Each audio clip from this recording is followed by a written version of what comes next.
تو سب سے پہلے بات ہوئی کہ آؤٹ کم کیا، what do you want exactly, آپ چاہتے کیا ہیں. اب اس کے لیے فرض کریں آپ لاہور سے اسلام آباد کہتے ہیں کہ میں نے 23 مارچ کو جانا ہے یا میں جاؤں گا، اور آپ 23 مارچ کو وہاں پہنچ جاتے ہیں تو آپ کا گول اچیو ہو گیا. اس کا مطلب ہے کہ جو آؤٹ کم ہے اس کا تعلق ہمیشہ فیوچر کے ساتھ ہوتا ہے، مستقبل کے ساتھ ہوتا ہے، اور یہ کسی ایک بندے کی بھی آؤٹ کم ہو سکتی ہے یا یہ آؤٹ کم کسی ادارے کی بھی ہو سکتی ہے. یعنی آپ نے کیا ٹھوس واضح رزلٹ لینا ہے اپنی زندگی میں. یہاں پہ مجھے ایک استاد شاگرد کی ایک بات یاد آ گئی ہے، کمال کی بات ہے، مجھے تو بہت اچھی لگی تھی تو میں آپ سے بھی شیئر کر دیتا ہوں. شاگرد اکثر استاد سے کہتا، استاد جی آپ نے کوئی گر نہیں بتایا کہ کسی آؤٹ کم کو یا کسی نتیجے کو ایسے جلدی سے کیسے پیدا کر لیا جائے، یا پیدا ہی کرنا ہے تو اس کا کوئی گر بتائیں. اور پتہ ہے آپ کو استاد یہ جو پیر ہوتے ہیں یہ نخرے بھی بڑے کرتے ہیں، کہتے ہیں نہیں یار ابھی، اچھا بیٹا آپ کو بتائیں گے. اب وہ اکثر اسے کہے استاد کو، لیکن ٹال مٹول. اور ایک دن استاد مہربان ہو گیا، کہتے چل بیٹا آج آپ کو بتا ہی دیتے ہیں. کہتے جی چلو، بڑا خوش ہوا کہ لو جی آج تو میرے استاد میرے اوپر مہربان ہو گیا. کہتا اچھا پھر ایسے کرتے ہیں بیٹا، ذرا باہر چلتے ہیں، سیر و تفریح بھی کریں گے ذرا، اور موسم سے بھی انجوائے کریں گے، اور آپ کو آج گر بتا کے ہی آؤں گا میں. لو جی وہ جھیل کے کنارے پہنچ گئے. تو استاد کہتے ہیں بیٹا میرا خیال ہے کہ ذرا ہم کشتی کی بھی سیر کر لیں، کتنا خوبصورت نظارہ ہے. کہتے جی ٹھیک ہے استاد جی. لو جی کشتی میں بیٹھے، درمیان میں پہنچے، استاد نے گردن سے پکڑا، دھڑم اس کو پھینک دیا. اب وہ غوطے کھانے لگا، استاد جی بچاؤ، اور میرا سانس رک رہا ہے. ایک اور غوطہ دے دیا، اور پھر وہ بچا لو میں مر رہا ہوں، بچائیں. پھر ایک اور غوطہ، اس کے پیٹ میں پانی بھر گیا، اس کو کشتی میں نکالا، پانی نکالا، اس کا سانس بحال ہوا. کہتے بیٹا ذرا یہ بتاؤ کہ اس وقت آپ کی کون سی اہم خواہش تھی. کہتے جی جان بچانا. تو آج کے بعد یاد رکھنا، اپنی آؤٹ کم کو، اپنے رزلٹ کو، اپنے نتیجے کو جب آپ اس لیول پہ لے جائیں گے تو آپ کی کوئی دنیا کی طاقت نہیں روک سکے گی. اس کو کہتے ہیں آؤٹ کم. جب ہم کسی چیز کا فیصلہ کر لیتے ہیں اور اس کے اوپر اسٹرکٹ ہو جاتے ہیں تو وہ آؤٹ کم اچیو ہوتی ہے. اب اس کی بیسس کیا ہے؟ ایک ہے کہ اسپیسیفک ہونی چاہیے، ٹھوس واضح کلیئر ہونا چاہیے کہ what do you want exactly. اور دوسری بات ہے کہ اسٹیٹڈ ان پازیٹیو.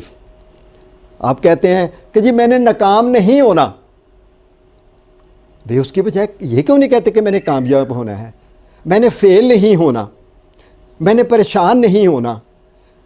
ٹھیک ہے، تو اس طرح کے جو جملے ہیں وہ نیگیٹو اثرات مرتب کرتے ہیں.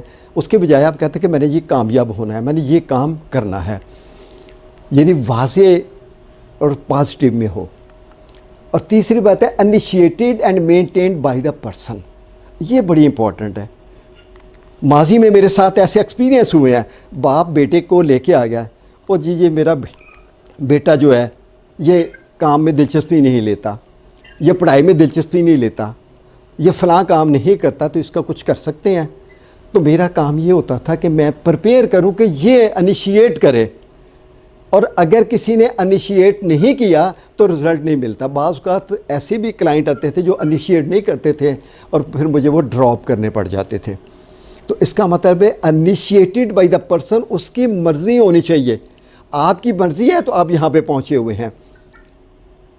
تو اس کا مطلب ہے کہ آپ کا اپنا گول ہونا چاہیے. اور اگلی بات یہ ہے ٹیسٹیبل ان سینسری ایکسپیرینس. یہ NLP کی ایک ٹرم ہے کہ آپ اس کو اس کی تصویر بنا سکیں. مثال کے طور پر آپ کہتے ہیں جی میں نے بہت بڑا کاروبار کرنا ہے، کوئی مچ بن رہا ہے، اور آپ کہتے ہیں کہ جی میں نے تو بیرون ممالک جانا ہے. کوئی امیج بن رہا ہے اور آپ کہتے ہیں نہیں جی میں نے اعلیٰ تعلیم حاصل کرنی ہے، تو کیا ہے؟ کوئی امیج نہیں بن رہا. تو یہاں پہ NLP میں آؤٹ کم سیٹ کرنے کے لیے از اے ویری امپورٹنٹ بات جو ہے وہ یہ ہے کہ اس کا امیج بننا چاہیے. یعنی میں نے PhD کرنی ہے، میں نے UK میں جانا ہے اور فلاں کام کرنا ہے، میں نے بزنس کرنا ہے، میں نے ڈپارٹمنٹل اسٹور کرنا ہے، کیا کرنا ہے اس کو بالکل واضح کرنا بڑا ضروری ہے. یہ پھر سینسز میں آئے گا، اس کی تصویریں بنیں گی، اور جس کی تصویریں بنتی ہیں پھر ہمارے نروس سسٹم پہ اثرات مرتب ہوتے ہیں اور پھر ہم اس کو اچیو کرنے کے قابل ہو جاتے ہیں. دین ٹائم باؤنڈ کہ آپ نے کتنی دیر میں، جس طرح ہم نے کہا کہ 23 مارچ کو اسلام آباد جانا ہے، اگر وہ 23 مارچ کو ختم کر دیں تو شاید کبھی بھی اسلام آباد نہیں پہنچے گا. تو اپنا گول سیٹ کرنے کے لیے آپ نے یہ کنڈیشنز جو ہیں، یہ بیسک کنڈیشن ہے اس کی. اچھا، اب یہاں پہ ایک چھوٹی سی ہم ریہرسل کریں گے، ایکسرسائز کریں گے. آپ چاہتے کیا ہیں؟ آپ کے پاس ایک کلائنٹ آتا ہے، پروفیسر صاحب، وہ کہتا ہے کہ میں گروپ کے سامنے تقریر کرتے ہوئے میں خوف ختم کرنا چاہتا ہوں. کیا یہ ٹھیک ہے؟ کیا یہ ٹھیک ہے؟ کیا ہونا چاہیے آپ کی رائے میں؟ Can any body share? Positive statement نہیں ہے یہ پازیٹیو اسٹیٹ. اور اچھا چلیں، اگر وہ کہتا ہے کہ میں گروپ کے سامنے تقریر کرتے ہوئے میں پر اعتماد رہوں گا، یہ اسٹیٹمنٹ ٹھیک ہے؟ تو پھر کون سی ٹھیک ہو سکتی ہے؟ اچھا چلیں، ہم نے گاہ ہٹا دیا. اب آپ نے کہا میں نے گاہ ہٹا دیا. گروپ کے سامنے تقریر کرتے ہوئے میں نے پر اعتماد رہنا ہے، کیا یہ ٹھیک ہے؟ آلموسٹ. کیا کمی رہ گئی اس میں؟ میں پر اعتماد رہتا ہوں. رہنا ہے یا رہتا ہوں؟ نہیں، چلیں میں شیئر کر ہو گیا، میں کرتا ہوں. اگر یہ کہتے ہیں کہ میں پر اعتماد رہ سکتا ہوں تو یہ کوٹیشن کیا کرے گی؟ Is there any negative self talk?